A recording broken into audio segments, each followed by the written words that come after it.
Alt und abgeschoben. Auch ihre Lastwagen, mit denen sie nahezu 5 Jahrzehnte für Kunden in ganz Europa unterwegs waren, sind in die Jahre gekommen. Klaus Gehlen ist 75 Jahre, sein Scania 143 V8 von Baujahr 1996. 3,2 Millionen Kilometer hat der LKW, der längst zum Youngtimer gereift ist, mittlerweile auf dem Buckel. Unfallfreie Kilometer, wie Klaus Gehlen betont. Und das ist der Scania R500 aus 2010, mit dem sein 69-jähriger Bruder Dietmar bis zuletzt als Berufskraftfahrer unterwegs war.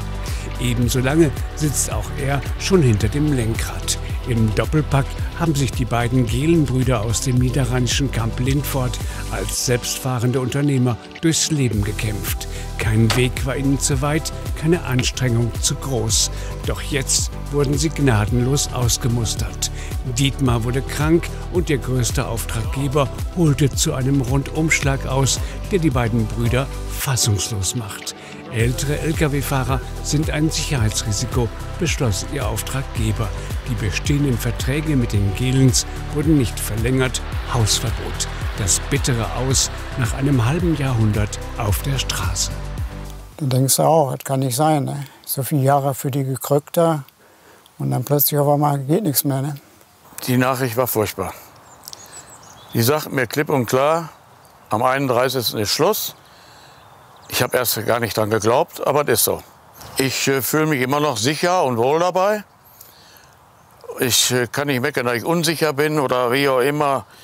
Wenn ich bei manchen Kunden rückwärts reinfahren musste mit dem Anhänger oder was, das war überhaupt kein Problem. Da haben die manchmal wirklich gestaunt. Und plötzlich ist er nicht mehr da.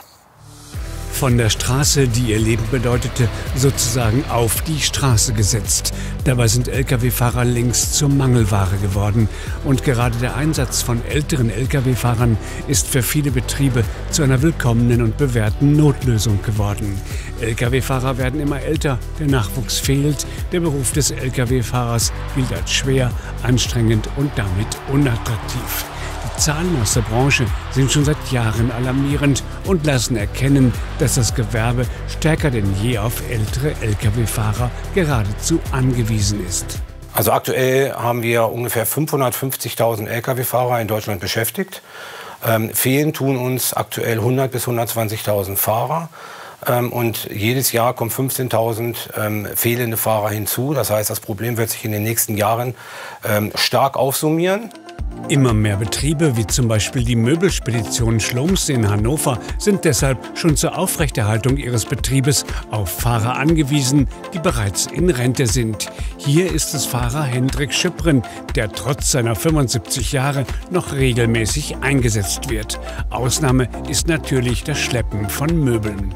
Die Geschäftsführung der Firma räumt ein, dass mit der Beschäftigung eines älteren Menschen im Transportwesen natürlich auch eine besondere Verantwortung verbunden ist. Ich kann es ohne Einschränkungen weiterempfehlen. Man muss sich darüber im Klaren sein, dass man den Arbeitsplatz zuschneiden muss. Also es ist schon noch ein bisschen mit mehr Aufwand verbunden, was die Disposition betrifft. Die Kollegin, die die Aufträge plant, guckt natürlich, dass er nicht körperlich eingesetzt wird, dass er nichts hat, wo er unter Druck steht. Wir würden es nicht tun, wenn ich nicht genau wüsste, er hat da auch Spaß dran. Also er möchte ja auch arbeiten. Ne? Also es ist für ihn auch so eine Anwendung ans Unternehmen. Man bekommt auch einen Gegenwert zurück. Also ein Herr Schüppren, wenn der für morgen 8 Uhr eingesetzt ist, dann ist er um 10 vor 8 da. Und das weiß ich.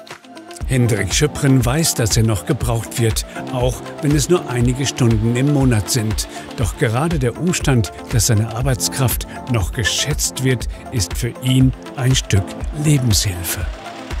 Für mich ist so besser als zu Hause sitzen, das habe ich schon gemacht. Zu Hause sitzen und dann Fernsehen gucken und dann das Fenster gucken, das macht da keinen Spaß. Also für mich normalerweise mit Leuten sprechen, bewegen ein bisschen so. Doch lässt das Beispiel von Lkw-Fahrer Hendrik Schüppren nicht automatisch den Rückschluss zu, dass der Nahverkehr für ältere Lkw-Fahrer grundsätzlich besser geeignet ist als der Fernverkehr.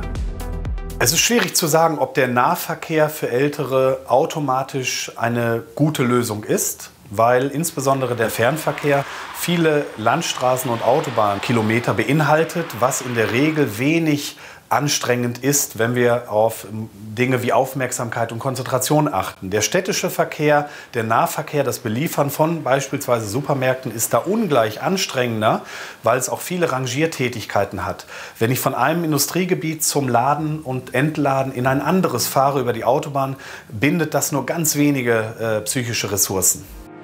Mit dem Älterwerden steigt das Risiko zu erkranken oder als Lkw-Fahrer einen Unfall zu verursachen. Festgestellt hat die Sachverständigenorganisation DEKRA jedoch, dass dies grundsätzlich mit keinem bestimmten Alter verbunden ist, weshalb 75-Jährige nicht schlechter als 65-Jährige fahren müssen. Ebenso ist es völlig falsch zu glauben, dass mit jedem Lebensjahr das Unfallrisiko automatisch zunimmt. Das kalendarische Alter an sich sagt erst einmal gar nichts aus über die Fahrkompetenz oder auch über die Fähigkeit, ein Kraftfahrzeug zu führen. Natürlich unterliegen wir alle gewissen Abbauprozessen, der eine mehr, der andere weniger, sodass man grundsätzlich nicht sagen kann, der alte Fahrer oder der ältere Fahrer ist ein Verkehrsrisiko. Bernd Hölscher ist Lkw-Fahrer durch und durch. Seit 5 Jahrzehnten fasziniert den 73-Jährigen seine Arbeit. Es ist das Fahren, es ist der Kontakt mit anderen Menschen, aber ebenso die Unberechenbarkeit des Alltags. Als selbstfahrender Unternehmer kann sich Bernd deshalb nichts Besseres vorstellen, als auch noch im Rentenalter hinter dem Lenkrad eines Lkw zu sitzen. Sogar sein Scania ist nagelneu. Lkw-Fahren, so sagt er, ist nun mal sein Leben. Ich kann nicht zu Hause auf der Couch sitzen und Fernsehen gucken von morgens bis abends oder was. Ich muss was zu tun haben und was Vernünftiges. Ich muss produktiv sein. Jeder soll das machen, was er für richtig hält, soll aber selbst dran denken, wenn er so alt ist, dass er keine Gefahr eingeht, anderen zu schaden. Bernd will Deutschlands ältester Lkw-Fahrer werden und geht deshalb freiwillig vierteljährlich zum Arzt. Gesetzlich verpflichtend ist das für Lkw-Fahrer alle 5 Jahre.